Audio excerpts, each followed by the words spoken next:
Welcome, everyone, to Ladies of the Kitchen podcast. I am so beyond delighted to welcome my friend Crissy Florio.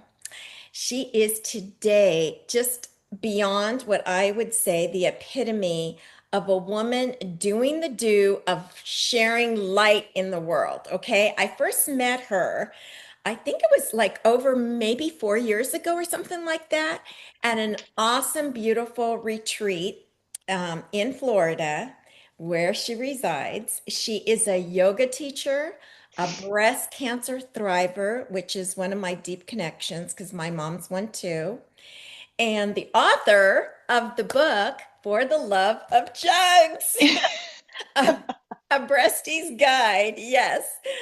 Through her work as founder of Healing in Harmony, she helps women reconnect to their bodies through a mindful movement, mentorship, dear to her heart, holistic practices, and she truly not only nourishes her own body, mind, and spirit, but she does it so well for others. Welcome.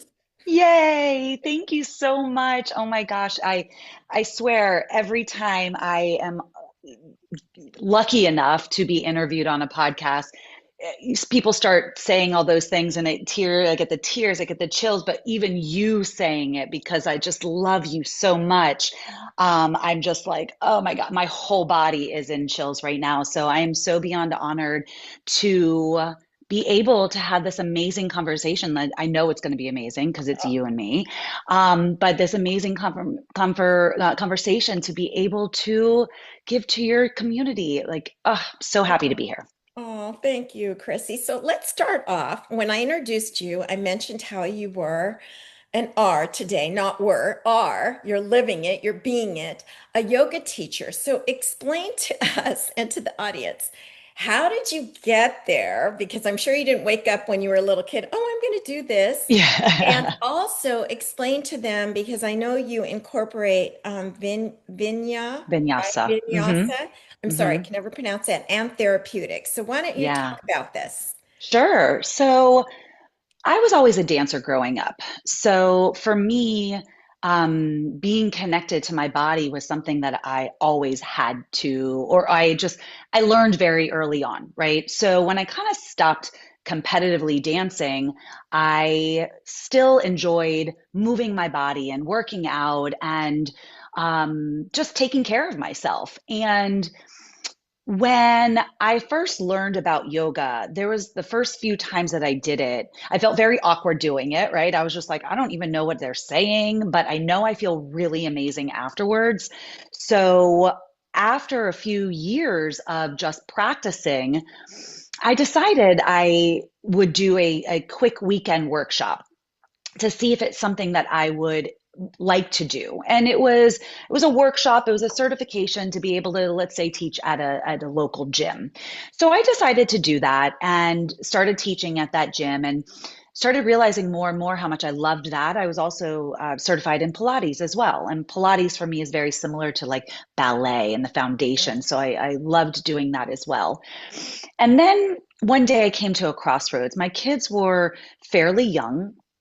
And I was considering going back to school, possibly thinking about acupuncture and traditional Chinese medicine, and realized that route was just a little too far from reach from where I was at that moment. So I decided to go get my 200-hour yoga certification, and I decided to do it in therapeutic yoga rather than more of a generalized type of yoga where I can teach vinyasa and many other things. But I really wanted to kind of go down the therapeutic route to not only learn about how yoga can therapeutically help us.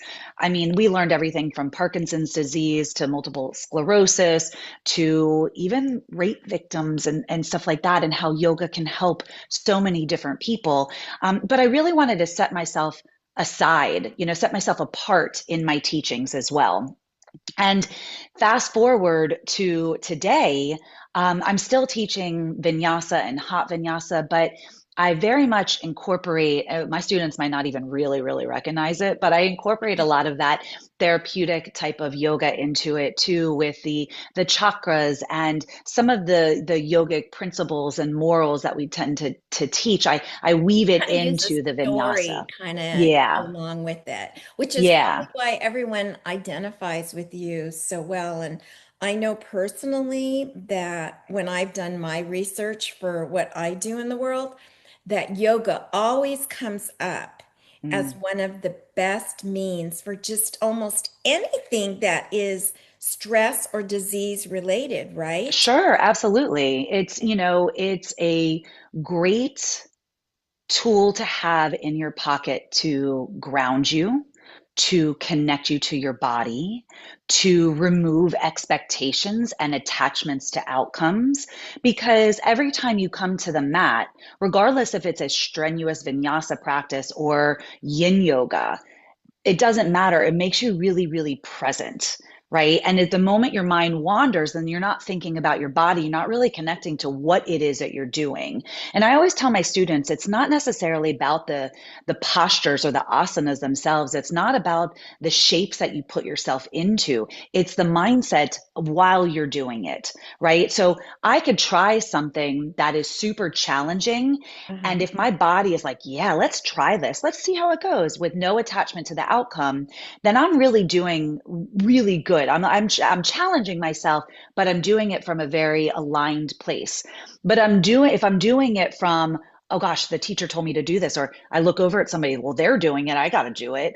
Then that's more ego based, and that's not Yeah. necessarily the right way So to do it. But you just said something. I have to interrupt you. That yeah, prompted me. And it's not funny.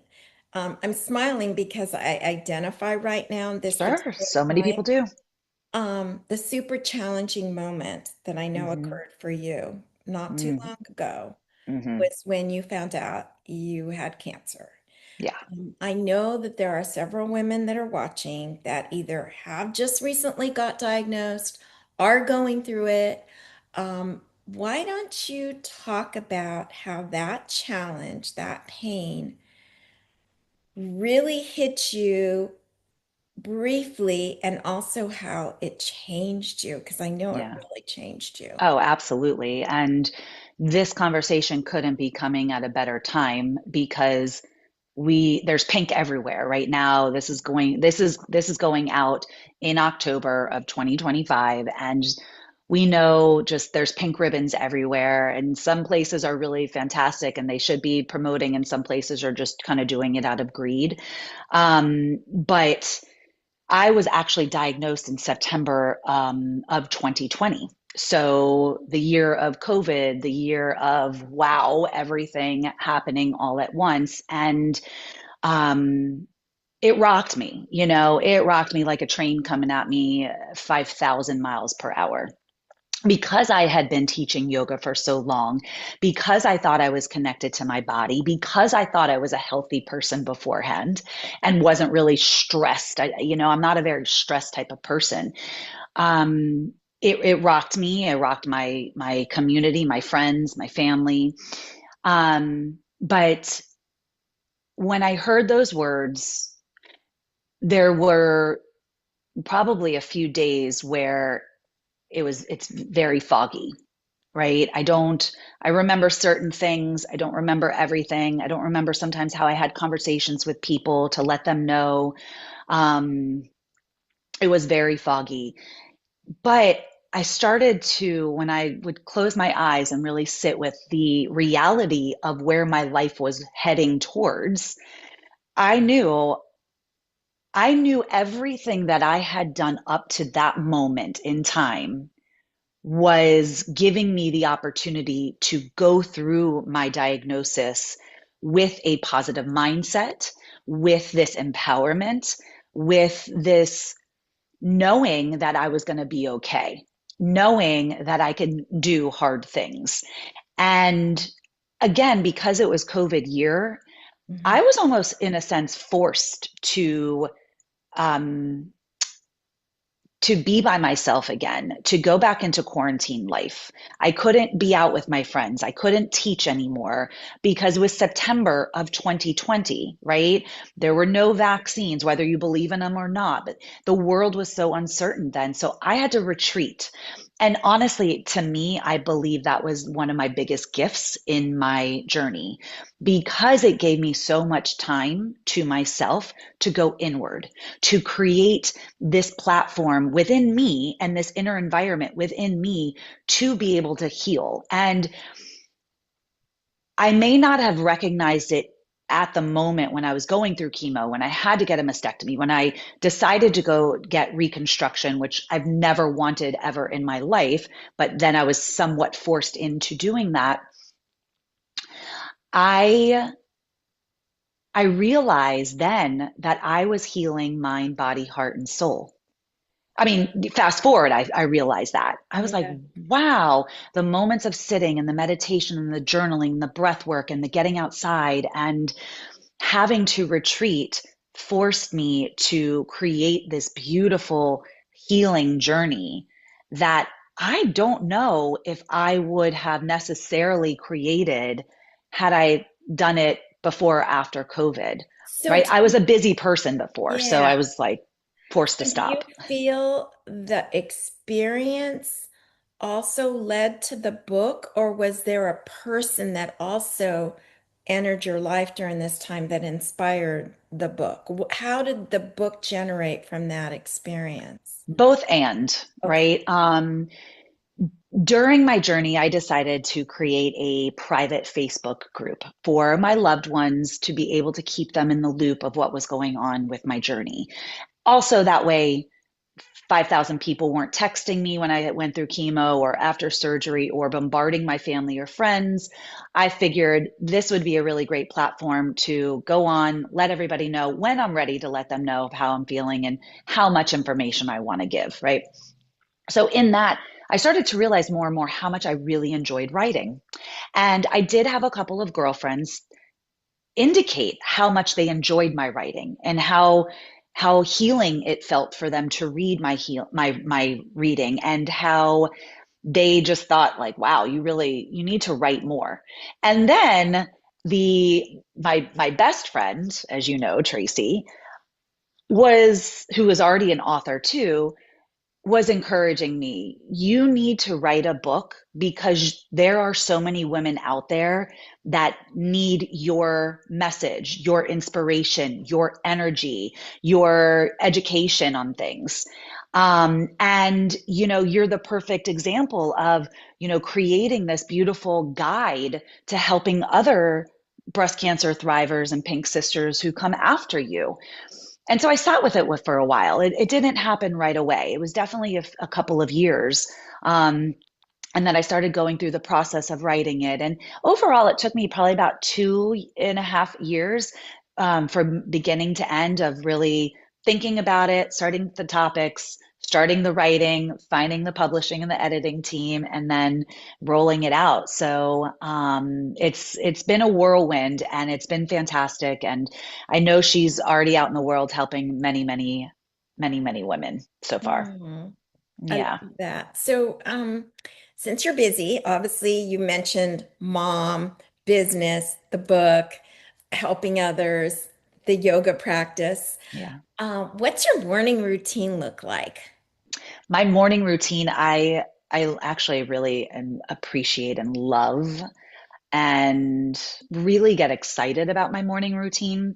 So typically, I like to wake up around 6:30 on most days. There's some days that I do teach a 6 a.m. yoga class. There's some days I like to go to 6 a.m. yoga. But on the days that I am not rushing out of the house, I get up. After brushing my teeth, I'll do a little bit of lymphatic love and some fascia movement just to kind of wake my body up and wake my energy up and clear what was residual of, yesterday, residue of yesterday. And then I will drink a cup of warm water. And then I drink the athletic greens. I'll have those while my coffee is brewing. And then in between drinking the water and the AG1s, I will sit and I will journal, maybe a little breath work. If I have time, maybe a meditation. And then I'll enjoy my black coffee. And then I will start my day, whether that's more movement and exercise, whether that's walking or working out in my garage, going to yoga, walking with a friend, or some days I try to do that a little later and I get into work. So it really just all depends. Today was very early. Today I got out of bed at about 4:15. But it was beautiful because it really extended my day and really gave me the time to be able to do all of that. I'm a morning person too, so I really Yeah. appreciate that. And I Yeah. also appreciate and people that will sign up for your hopefully good news that you offer. But one of the things that I know that I appreciate is when you sent out your newsletter, you were talking about the lymphatic movements. I really Yes. liked when you shared that, and you're just so simply detailed, is how I like to put Yeah. it.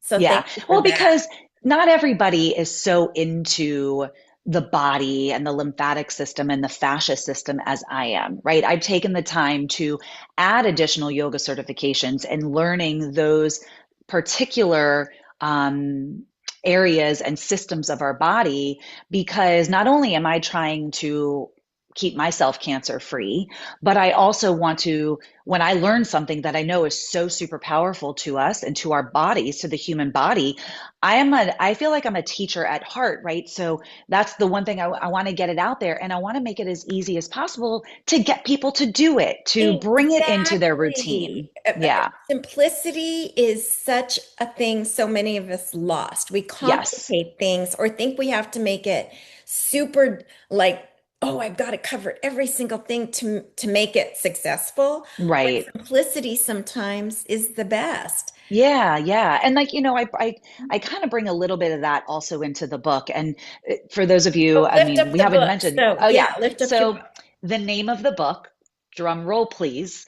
Everybody's going to giggle, hopefully, because it makes me giggle every time I say it. For the Love of Jugs, a Breastie's And I Guide. just love that cover. Isn't she so pretty? I Yeah. actually had a beautiful artist, Michelle Sherman, go ahead and she actually painted it, like hand painted it with watercolor Oh, paint, wow. and then we just took it and printed it for the book. So it's very special to me. We took I had a lot of say and into the design and the front of the book. I really wanted to be very feminine and light and airy and beautiful. And I really am so beyond happy with the how the cover came out, but also the information inside of it. So there's a lot of information that is helpful technical stuff like when you're getting ready to go for chemo, hey, here's a checklist of things that to prepare for or things Yes. to actually bring to the infusion center. Same thing with your surgery, but there's a lot of the mindset work into it as well. There's a lot of inviting in the holistic healing and not just Eastern or Western or traditional or conventional care, right? I'm asking you to think about bringing the two together, marrying them together, and take an integrative approach to I your wish healing. people could really hear the wisdom of this because my Yeah. mom, I mean, it's been 21 years now, okay? Wow. There was none of that. You didn't even Uh-uh. talk about it. It was like an Right. almost a taboo thing, like, oh, you know? Yeah. And Yeah. when I was sharing your book with her, she goes, "Oh my gosh, if I even knew a tidbit of what was in this Oh, book."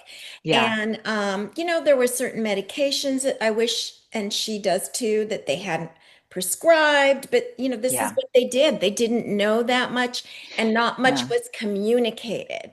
And Right. and I'm like you. And back then too, back then everybody put the doctor on a pedestal. Yes. And by all means, I am all for doctors. I'm not saying to choose just to go down the, holistic route, unless that's your choice.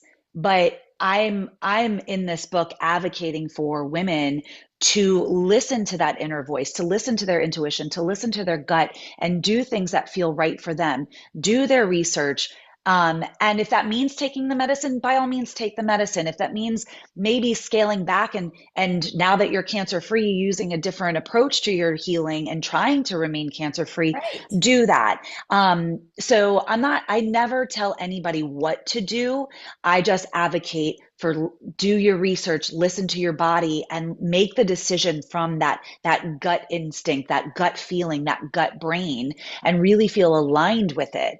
And so there's so much of that in the book, and guided meditations also. So for anybody listening, they can go over to my website for theloveofjugs.com, and they can download what I created called the Breastie's Meditation Guide. And it's a guide that would be emailed to you with guided recorded meditations by myself, by yours truly, based on the specific topics and the chapters of the books that we're talking about. So everything from how you approach your practice right in the, I'm not practice, your journey right in the beginning, to body image, to learning to lead with your heart, learning to love yourself, opening your mind, right? And so many different topics and different meditations to be able to help in your healing and get grounded in your body, get connected to your body, and understand that your body didn't let you down. And I think that's a huge thing that I gotta imagine. I don't want to speak for everybody, but I gotta imagine a lot of cancer thrivers feel that way at one point in time or another in their journey. So, Crissy, what's a fun fact, unrelated to the book, unrelated to yoga, about you that people would go, "What? She did that, or she's into that?" Wow. Okay. Let's see. Um, oh gosh.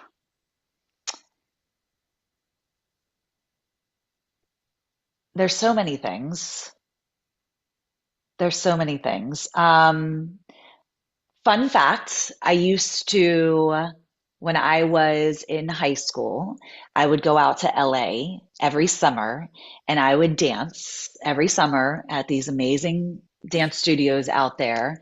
And I would dance amongst all of the choreographers and a lot of the dancers that were on the videos then. And my biggest thing that I wanted to be growing up was a fly girl from In Living Color. I wanted to be dancing with J Lo next to J Oh Lo. my gosh, that is the best fun fact. And you know what? You do have that dance kick, because every single time when we went to the retreats, you would kind of like dance into the yoga Yeah. room. You wouldn't Yes. just come in and say, "Hi, I'm Crissy." You just kind of dance your way on the mats. Yeah. It's like the Pink song, I'm never not gonna dance ever, right? Like never not gonna dance again. That's me. I will always be dancing through life, and it brings me joy and it moves my body and it keeps me like present in the moment. So, do you think you've had your aha moment, or you think it's coming up, or is it in progress? Mm. I feel like if you're really present to it, and if you live a very conscious life, you probably have a lot of ahas.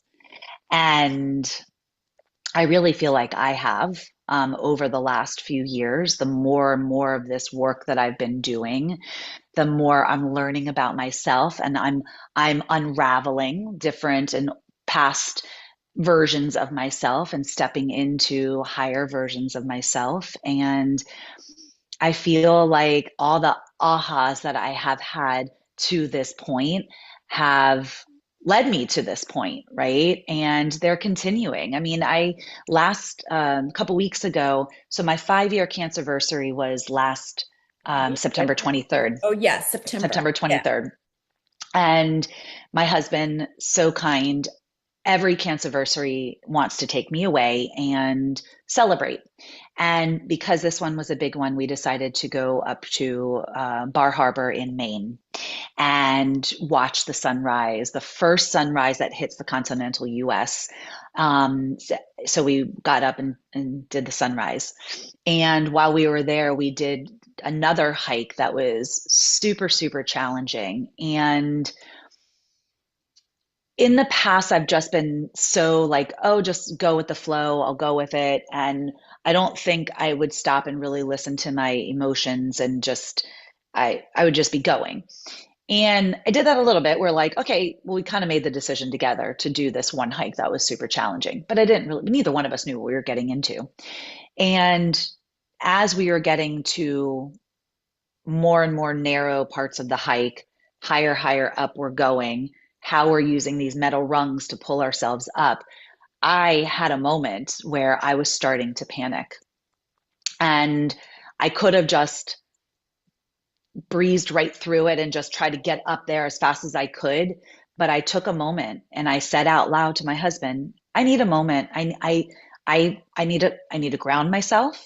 I need to breathe. I need to cry. And I need to recenter myself before I do anything else because this is freaking me out. And so I did. And he's like, take as much time as you need. And I sat, I put a hand on heart, hand on belly, closed my eyes, breathed, let the tears roll because I was scared. I was literally scared.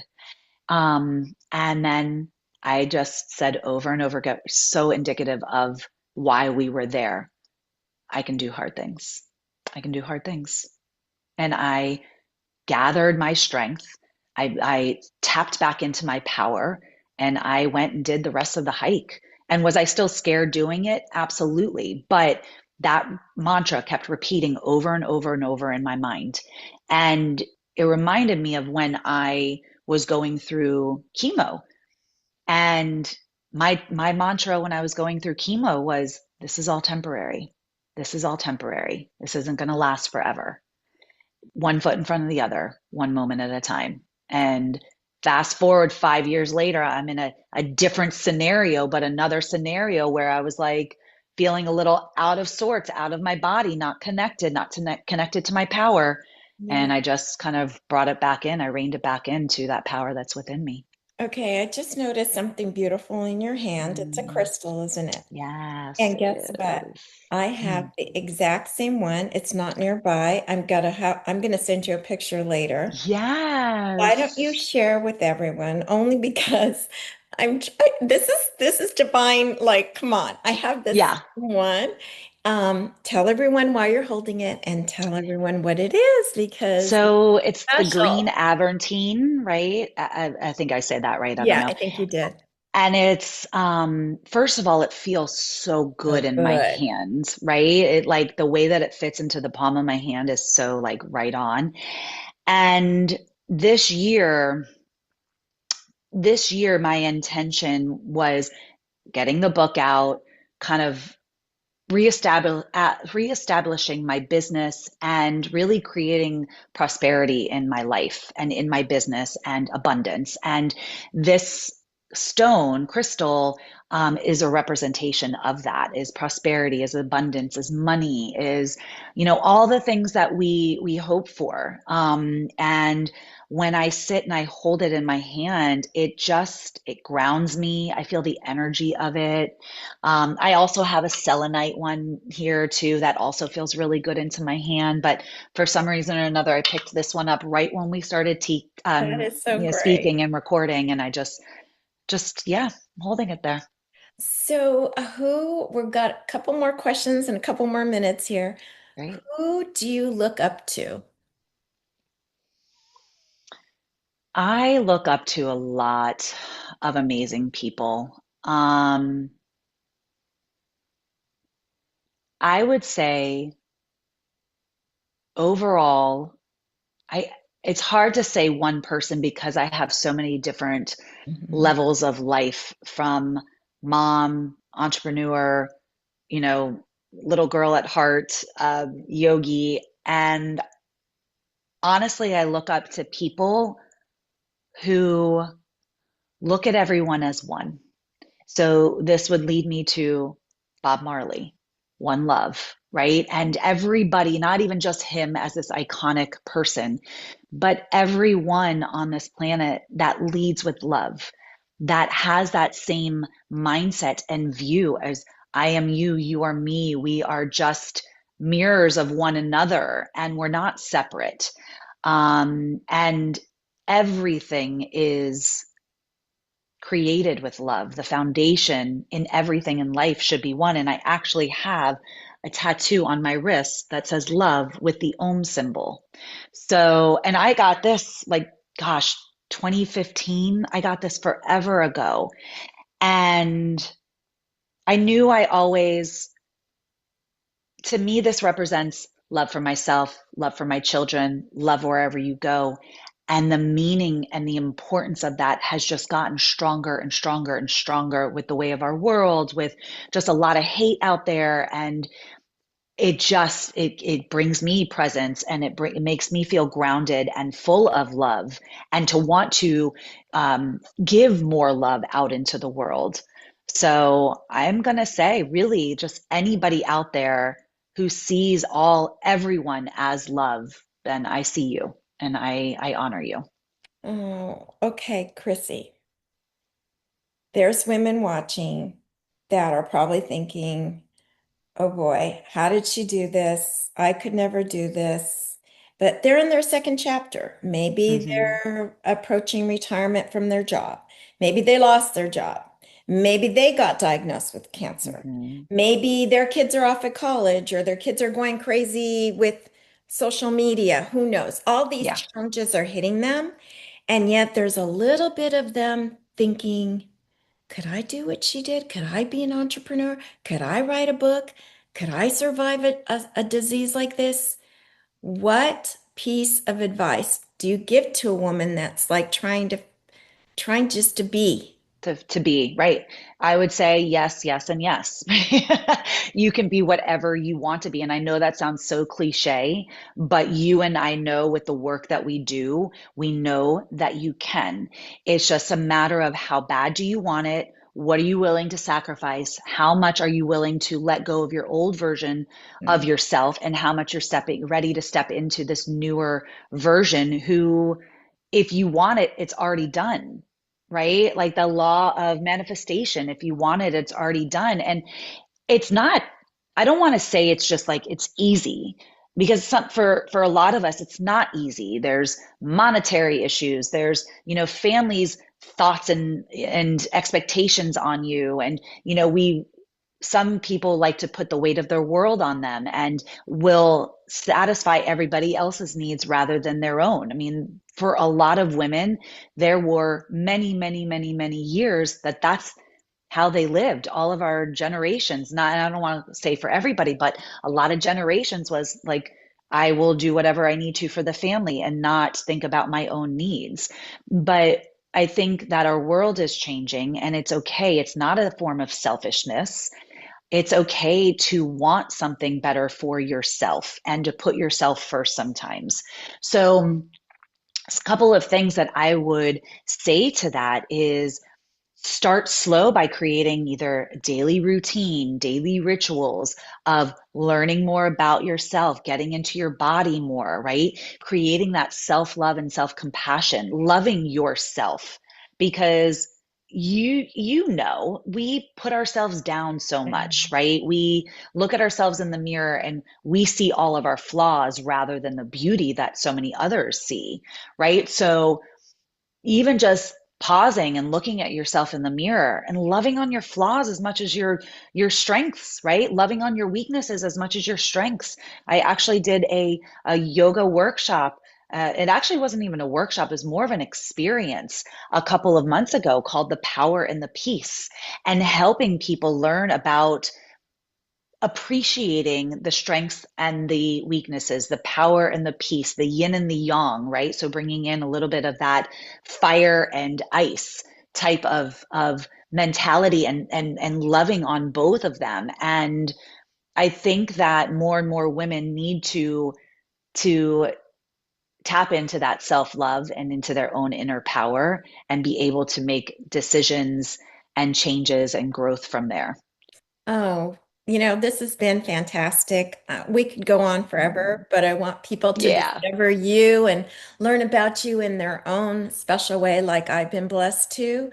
So, just briefly tell everyone where they can find you, and I'll be putting this in the notes, everyone. So go ahead, Chrissy. great. Great. So you can head over to my website.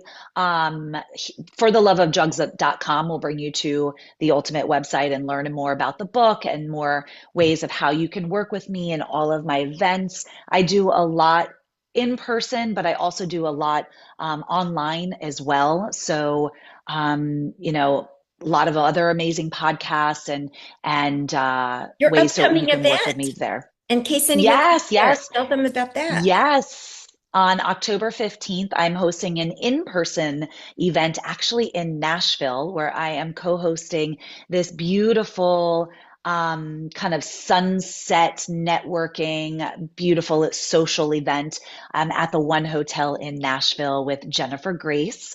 And super excited about that. And we're going to talk about just connecting to our bodies a little bit more. I'll tell a little bit more about my story, and um, we're just gonna network and commingle and connect, and I cannot wait. So that's coming up on October 15th, and lots of other beautiful events coming up as well. Again, both in person and online. So you can reach me at fortheloveofjugs.com, or I'm also on social media, Yeah, more so Instagram at right. flow with no W, flow underscore with Crissy Florio. Right. Well, Chrissy, thank you so Yeah. much for your time. Keep holding that crystal because so much goodness is coming your way. I just feel it. And thank you, everyone, Yes. for being a part of. Bye. Yes. Thank you so much for having me.